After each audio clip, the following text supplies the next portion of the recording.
Assalamualaikum warahmatullahi wabarakatuh. Kami dari kelompok 7 akan mempresentasikan hasil kerja kelompok kami yang berjudul Program Kartu Prakerja. Kami beranggotakan 5 orang. Yang pertama ada saya sendiri, Jauh Saryalmi. Yang kedua ada saya Kevin.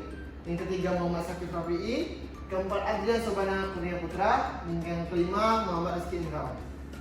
Adapun pendahuluan, yakni program Kartu Prakerja bertujuan meningkatkan kualitas SDM yang mengatasi masalah ketenagakerjaan di Indonesia, terutama pasca pandemi COVID-19. Awalnya direncanakan pada tahun 2019. Program ini dipercepat untuk mengatasi tingginya pengangguran dan kepentingan keterampilan. Kartu Prakerja mencerminkan transformasi kebijakan publik yang memanfaatkan teknologi digital, memungkinkan masyarakat meningkatkan keterampilan melalui akses pelatihan luas di platform digital, kolaborasi pemerintah dan swasta, menandai pendekatan baru dalam kebijakan publik, mengutamakan kerjasama multi pihak.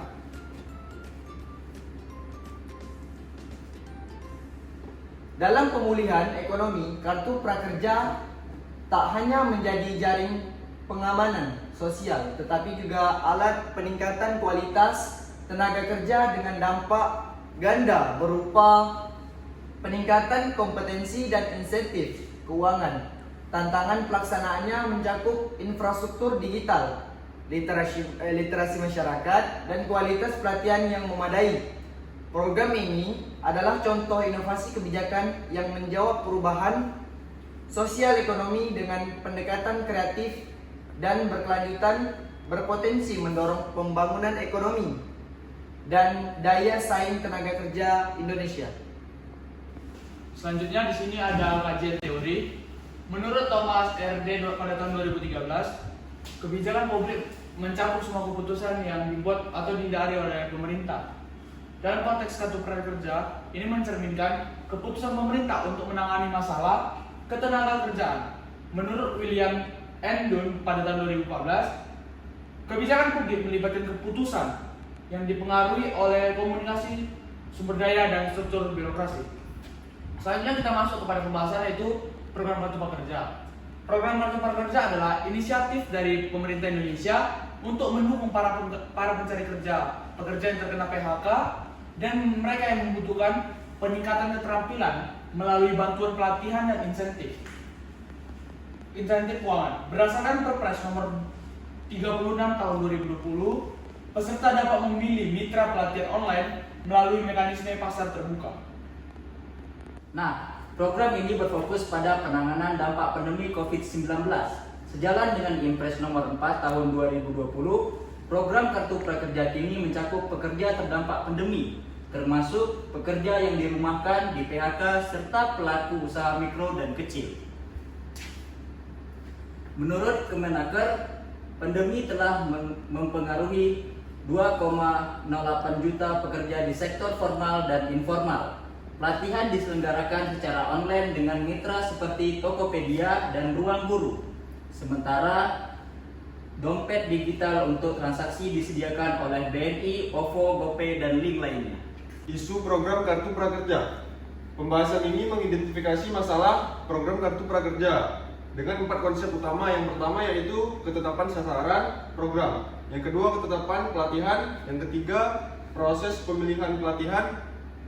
Yang terakhir dan persepsi manfaat. 4 konsep menemukan masalah program Kartu Prakerja, yaitu ketetapan sasaran. Peserta diklasifikasikan berdasarkan kecocokan mereka dengan sasaran program dan pelatihan. Yang kedua yaitu sasaran pelatihan. Pelatihan dinilai berdasarkan kesesuaiannya dengan rencana karir, pengalaman kerja, dan memotivasi peserta. Yang ketiga yaitu manfaat pelatihan. Penilaian mencakup persepsi manfaat berdasarkan pengalaman peserta dan kesediaan mereka mengganti bantuan sosial dengan pelatihan. Peserta dikelompokkan menjadi yang menganggap pelatihan yang bermanfaat dan yang tidak. Yang terakhir yaitu proses pemilihan pelatihan. Menggunakan model EKB. Proses ini mencakup identifikasi kebutuhan, pencarian informasi, dan pilihan pelatihan. Dipengaruhi oleh literasi digital, rekan sejawat, dan popularitas platform. Nah, selanjutnya kita masuk ke dalam jenis dan mode kebijakan publik. Jenisnya, kebijakan program kartu prakerja yang direncanakan oleh pemerintah pada tahun 2019 sampai saat ini termasuk dalam jenis kebijakan distributif, yang dimakna kebijakan ini memiliki tujuan mendistribusikan manfaat kepada kelompok tertentu seperti pengangguran, pekerja yang membutuhkan peningkatan kompetensi, dan para pekerja PHK guna untuk mensejahterakan masyarakat. Program ini dilaksanakan dengan cara diberikan pelatihan dan insentif diberikan untuk meringankan biaya mencari kerja dan evaluasi efektivitas program kartu prakerja. Masuk kepada model kebijakan, model kebijakan ini kami memasukkan program kartu prakerja ini dalam kebijakan rasional komprehensif karena terdapat suatu masalah berdasarkan masalah yang sudah ada. Lalu isu program ini dapat dimasukkan ke dalam model rasional karena pendekatan ini berfokus pada analisis sistematis dan perencanaan. Kita masuk yang pertama dari identifikasi masalah secara jelas. Program kartu prakerja dirancang untuk mengatasi masalah pengangguran, kesenjangan keterampilan, dan dampak ekonomi pada COVID-19.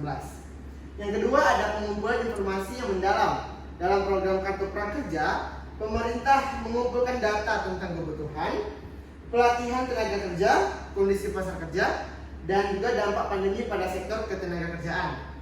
Masuk yang ketiga, kami melakukan analisis alternatif dan evaluasi dampak. Program ini tidak hanya berfungsi sebagai bantuan sosial, tetapi juga memungkinkan pelatihan melalui platform digital yang melibatkan banyak relevan. Yang keempat, pemilihan alternatif terbaik berdasarkan manfaat dan biaya. Dalam program kartu prakerja, alternatif kebijakan dianalisis dari segi manfaat, ekonomi, efektivitas, dan efisiensi biaya. Dan yang terakhir, ada evaluasi dan penyelesaian berkelanjutan. Evaluasi program kartu prakerja ini dilakukan untuk melihat apakah kebijakan ini telah mencapai tujuannya, dan untuk melakukan penyesuaian jika ada kendala seperti masalah infrastruktur, digital, model rasional, komprehensif, menekankan perlunya penilaian berkelanjutan untuk memastikan efektivitas kebijakan. Nah, dari semua presentasi ini kami menyimpulkan bahwa program kartu prakerja diluncurkan pada 2019, dipercepat untuk membantu pemulihan ekonomi nasional dan menangani dampak COVID-19 pada ketenagakerjaan. Program ini bertujuan meningkatkan kualitas tenaga kerja Indonesia melalui pelatihan, keterampilan, dan insentif keuangan, sehingga pekerja dan pencari kerja lebih siap bersaing. Sebagai kebijakan publik berbasis digital, kartu prakerja memperluas akses masyarakat terhadap pelatihan online, bekerja sama dengan sektor swasta untuk menyediakan keterampilan baru melalui platform digital. Evaluasi dan perbaikan terus dilakukan untuk mengatasi tantangan infrastruktur dan literasi digital. Lalu, sebagai program distributif, kartu prakerja bertujuan menurunkan biaya pelatihan, memudahkan akses, dan meningkatkan peluang kerja. Program ini juga menjadi model pemberdayaan berkelanjutan yang mendukung pertumbuhan ekonomi dan daya saing tenaga kerja Indonesia dalam jangka panjang. Baik, itulah tadi hasil presentasi kami mengenai program kartu prakerja, termasuk dalam model apa dan juga jenis kebijakan seperti apa. Sekian dari kami.